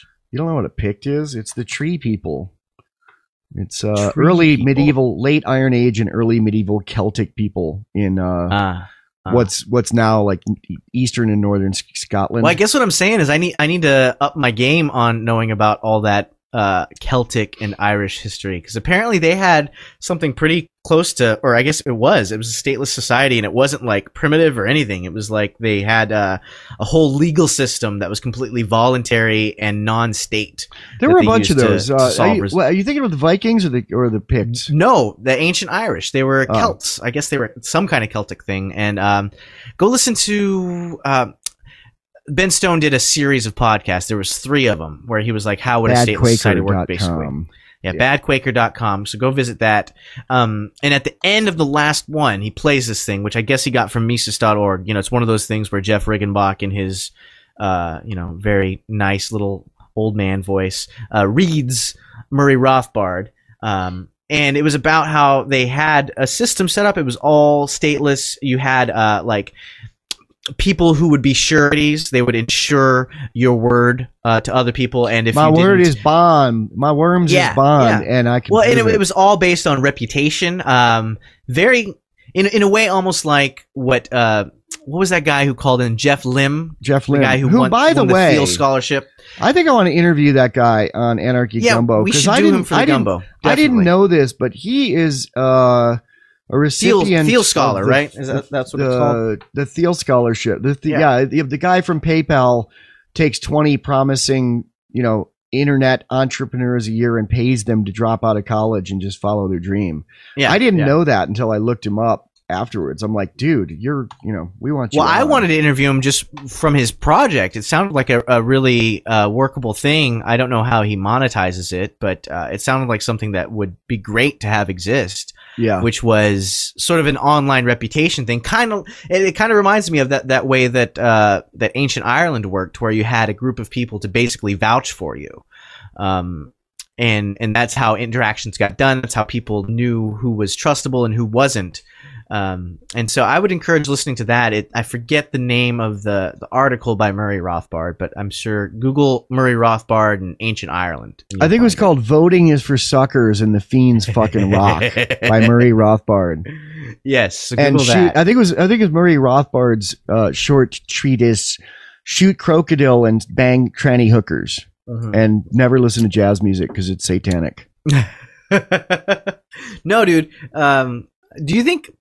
I don't know if Murray Rothbard, he must have had some connection to jazz. I know Lou Rockwell he loved jazz. Does this jazz birthday thing where they're always playing. Murray Rothbard's books were originally published by a company that only published books about jazz and Murray Rothbard's political books. Yeah, there's definitely a jazz connection there. So I think the music you were thinking that you called the devil's music was probably, music that you played or I played. Yeah, or something we'd consider quaint, like the Rolling Stones' first record or something. Yeah.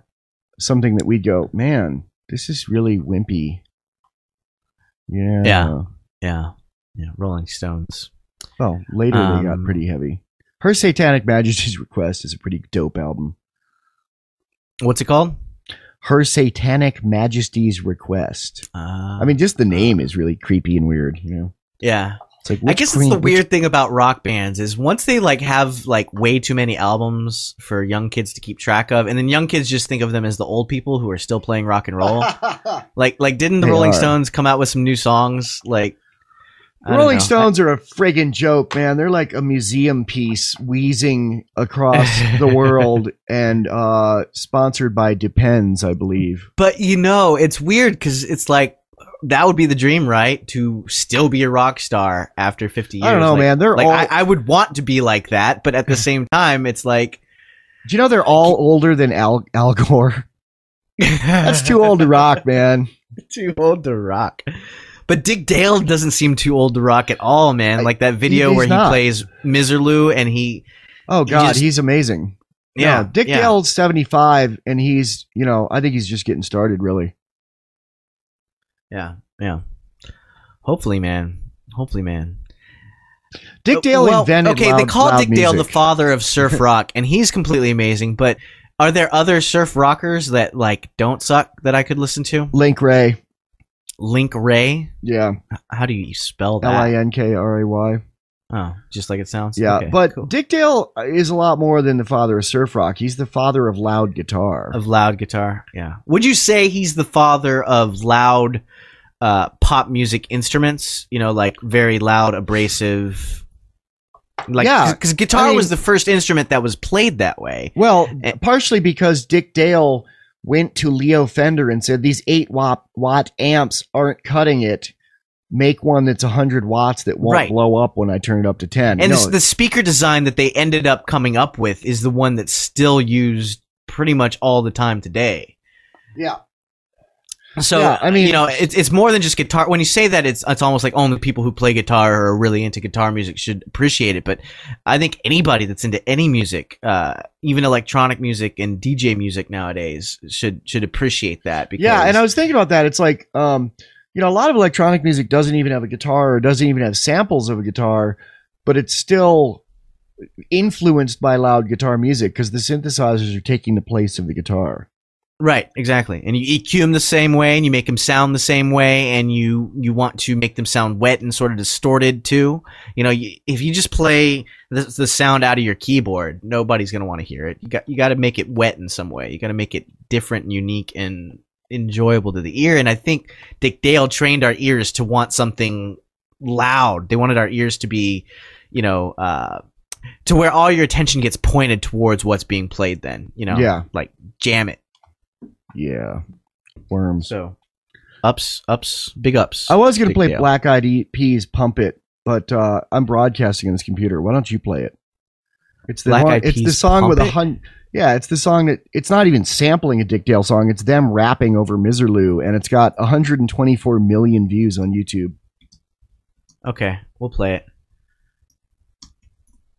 You guys ready? We're going to play Pump It Don't by play all the of it. Black Play Eyed a Peas. couple As minutes long as of it. Vivo doesn't play an ad first, which it is. They will. Just mute that until it's done. But Yep, yeah. I'm going to mute it till it's done. So fill about 15 seconds of time, Michael. Dick Dale rocks, and I don't like Dick Dale birtherism. Yeah. He does rock, man. He really does. I really enjoyed that not just first his interview. playing, but his interview is amazing. I mean, several people said like they wept reading that, and they'd never heard of him before. I mean, they were blown away by it to the way they physically wept reading it. I didn't weep, but listening to it. It was thoroughly enjoyable. Even if you don't weep, you can still enjoy it. And I needed a nap after it, man. It really like tired me out in a good way. Apparently, Will.i.am enjoyed it because the Black Eyed Peas. Here's them sampling Miserlou, which is what Dick Dale is most known for. It's called "Pump It." Oh, skip all that intro crap, man. All right.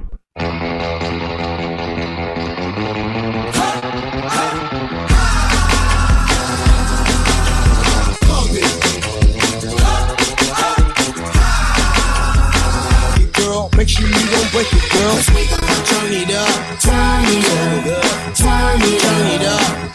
Come on, baby, just pump it, pump it.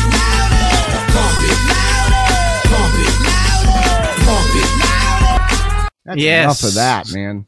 That's enough of that, huh? That's enough of that. That's karaoke rock, man. Man, yeah. I was expecting something cool because I thought you'd heard it. I thought you'd heard it.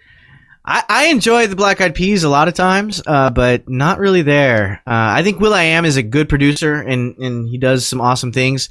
But in that, sorry, excuse me. I guess when you sample something, you want to make the finished product be either better or different or new in some way. You want to make some kind of art that's new and amazing. And here, I feel like they just tried to ride on the shoulders of Dick Dale. And the Miserlou sample was the best thing in that song. It's not even a sample. They play the song Miserlou like the first. It's still a sample. It's a long sample. It's 2 minutes of it. It's like the first 2 minutes of it. And that's what I call karaoke rock. Who does that too? There's someone did it with the P Diddy did it a lot. Karaoke after rock, Biggie died. man. Karaoke with that Sting song and with other songs. Yeah, I mean that's not cool to do. It's lazy, and when I was listening to this, I was like, I would rather listen to the original Dick Dale, Miserlou. It's better than this. You didn't add anything to it. Yeah, you added some drums and your lame rapping, but it wasn't anything that I wanted to hear. And I'm not hating on the Black Eyed Peas in general because I like some stuff they do, especially when it's original music. And they have some good lyrics too. John Lennon, Bob Marley are my presidents is probably my favorite will.i.am line. They're so statist, man. I mean, not only but sometimes like in that line where he says Bob Marley, John Lennon are my presidents. I like how he's saying, I'm more of a musician than I am some kind of Stato-American. That guy he is such a statist. Not only did he do the Dick Riding Obama inspiration song, but he actually ran for president of Haiti or tried to until the Haitian mafia kept him from doing it. Yeah, but sometimes I wonder if he's doing that because sometimes I think he's just ignorant and dumb, not necessarily statist. You're being an apologist, Nima. Okay, maybe, but there's evidence to point to the fact that he's just dumb. He went to some kind of climate change thing, but he flew there in a giant like presidential helicopter. Yeah, that was like belching out carbon. His carbon footprint to fly there was like a year for a normal person's for a small country. Yeah. So yeah, I think there's evidence to point that will.i.am just is dumb and is just saying things, and his main thing is just pounding out beats on the NPC. He wasn't born in Haiti. How did he try to run for president of Haiti? Will they let people? I think you're confused. I think you're thinking of some other black guy. Yeah, I think you're thinking of Wyclef, who was in the Fugees. Yeah. Whose producer was pardoned by Senator Orrin Hatch of Utah for having liquid cocaine. Yeah, what was that about? And Orrin Hatch is a music industry guy though, and also is so into copyright. He's the one that said that when someone copies your song and shares it on BitTorrent, you should be able to destroy their computer remotely. Yeah, screw that guy. But before we go in that maniacal loop, who played trumpet in the original Miserlou? I forgot about the trumpet because the YouTube video I was watching of Miserlou was like the new one with Dick Dale and his son drumming, and it's there's trumpet in the original. Hard. I don't know, but that trumpet was bad ass. Someone from the Deltones. That was his old band, man. Was it called the Deltones? Yeah. Okay. Del, D-E-L. Not the Deltones, the Deltones. Deltones. Like Del the Funky Homo Sapien? Maybe. Sick. Yeah, that trumpet, man. If I were to make a song sampling Miserlou, I would definitely I would sample the trumpet and I would make that the hook and I would play it on the pads one phrase, not even one phrase, one note at a time. And I would chop it up and I would make it different and better. Although, here's the other thing. You just sit down and decide to do something, make a beat out of Miserlou. How can you make that better? So maybe it's just a poor choice to try to make a song out of that anyway. Yeah. Hey, cue up the ad for the gun training DVD while I tell something funny about it. Somebody ordered a copy of that. They sell on Amazon through my distributor, but I got 100 copies and I'm selling them cheaper directly. If anyone wants one for $15 postpaid, autographed within the U.S. And one of the guys that ordered him wanted it autographed with a picture of a worm tasing a drone.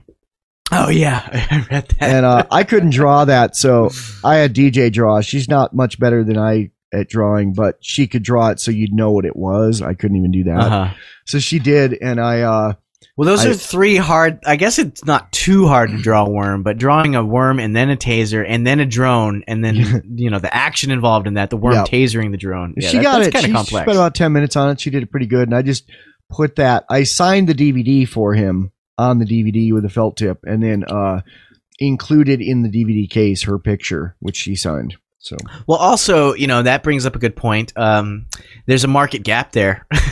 we don't have a pro picture or artwork or graphic design of a worm tasering a drone. Maybe we should. I got a guy that'll do anything for me for $30 really well. He's the guy that did the Anarchy Gumbo. Don't pay for it. I want to see if Shrimp. a fiend does it. See if a fiend does it. It's like not the guy like who we're Adam Curry, man. Adam Curry, he doesn't even tell people to draw stuff, and people submit things all day long. That's true. But they're we've not had usually a little drawings. Bit of precedent Some for that. of them are. Some of them we had the Photoshop of you riding the drone with the cowboy hat, and then me doing the same, and then me with the guns and weed coming out of the Mosin when I'm kneeling to shoot the Mosin. So maybe if there's a fiend out there that likes to dabble in design, do a worm tasing a drone. So somebody said we're really loud. I guess I'm going to turn it down a little bit. Maybe they just want to reduce the amount of fiends in the world, but no, I just did it. Okay, what art do you need? Martin says. See, there we go, man. It's how it works. A worm tasing a drone. A worm in on a the funny ground. way. In a a funny worm way. on the ground with a taser, shooting the taser at a drone that's in the air, probably 20 feet above him and to the right. And I'm thinking the worm. Don't give the worm arms. Instead, he's using the lower part of his body to curl around the trigger of the taser and use his coiling to pull the trigger of the taser. Yeah, that's how I would do it.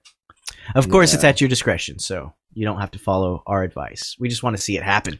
Yeah. Why did we get so loud so suddenly? I don't know, because we I got excited. I don't about think we're worms too and loud. drones I and think the tasers. rest. I think the rest of the internet's too quiet. That's what it is. Yeah, we'll fall back on that old standard. Yeah.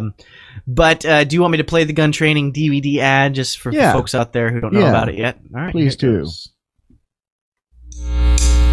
Gun Training with the Non-Aggression Principle, Volume 1. Basic Handgun and Rifle with Jared Waltz. First rule of being alive is you own yourself. A groundbreaking approach to firearms and self-defense training. Beautifully filmed and easy to understand instructions make this one a must-have. Gun Training with the Non-Aggression Principle, Volume 1. New DVD from Michael W. Dean, available on Amazon. So you should be tasing up. I mean, queuing up, tasing up the tasing up the outro here, because we're pretty close to the end. Yeah, we're almost out of time. Yeah. So yeah, it was a lively show. We had some technical issues at the beginning, but hey, nobody's perfect. We are usually, but it happens every now and then. Forgive us that. Forgive us our sins. I guess if you're listening to us now, then you have already. So I shouldn't be even saying anything about it. But sorry. Is the outro a minute or 30? Outro is a minute long. Exactly 1 minute. We got a couple more minutes.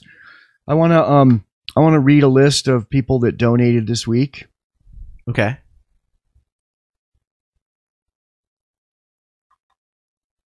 Okay, I'm done. You have no karma. Okay. Actually, someone did donate. Someone, I actually made a payout of money that we had, and oh yeah, you gave me money. Thanks. Yeah, I paid out too much, but I'll make it up the next time. I actually, I thought it was a 25, 35. I thought it was a $45 donation or something. It was actually a order for the gun training DVD and a donation.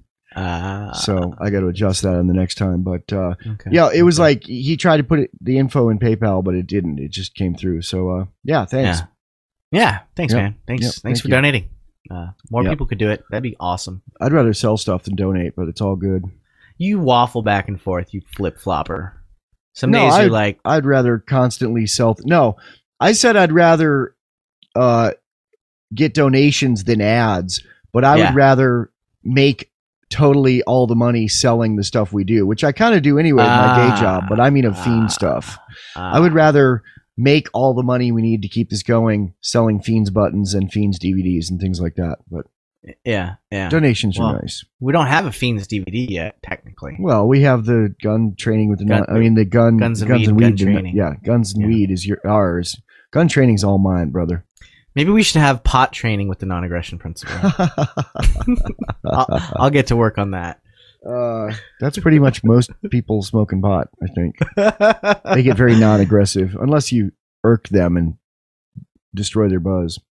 Yeah. Don't harsh my high, man. All right, we're coming up on the outro. We got 20 seconds. I got 5 seconds. Yeah. All right. I guess we'll go by yours. Let's go split the difference. Let's do it in 5 more. It's been good here having you all on the Fiends and listening and chatting, and we'll be back next Thursday.